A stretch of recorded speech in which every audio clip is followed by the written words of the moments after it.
વરસાદને લઈને અત્યારે હાલ મહત્વના સમાચાર સામે આવી રહ્યા છે। રાજ્યભરમાં અનેક સ્થળો પર વરસાદી માહોલ જામ્યો છે, ત્યારે રાજ્યભરમાં આજે વરસાદની હવામાન વિભાગની આગાહી કરવામાં આવી છે।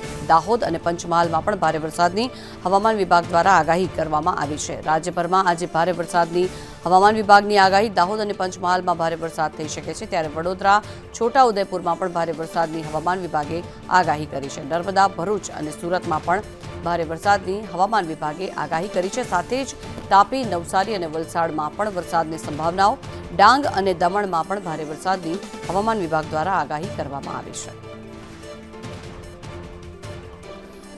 ગીર સોમનાથમાં ભારે વરસાદને લઈને યલો એલર્ટ આપવામાં આવ્યું છે, ત્યારે અમદાવાદ અને ગાંધીનગરમાં પણ હળવા વરસાદની આગાહી કરવામાં આવી છે। અન્ય જિલ્લાઓમાં પણ છૂટાછવાયા વરસાદની હવામાન વિભાગ દ્વારા આગાહી કરવામાં આવી છે।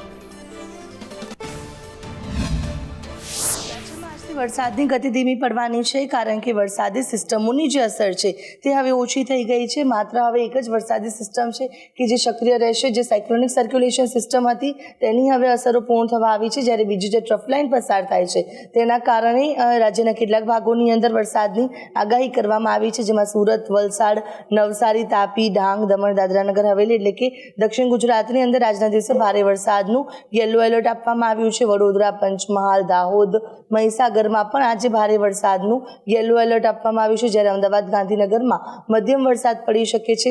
સૌરાષ્ટ્રના ભાવનગર, જૂનાગઢ, પોરબંદરમાં પણ જે ભારે વરસાદની આગાહી કરવામાં આવી રહી છે। આજના દિવસે દક્ષિણ ગુજરાત અને સૌરાષ્ટ્રના કેટલાક ભાગોની અંદર ભારે વરસાદ વરસી શકે છે, જ્યારે રાજ્યના અન્ય જિલ્લાઓની અંદર મધ્યમથી હળવા વરસાદની આગાહી કરવામાં આવી છે।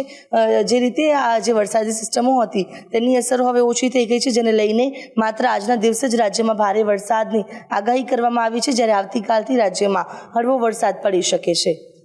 કેમેરા પર્સન મનીષ વાણિયા સાથે આયુષી યાજ્ઞિક, સંદેશ ન્યૂઝ, અમદાવાદ।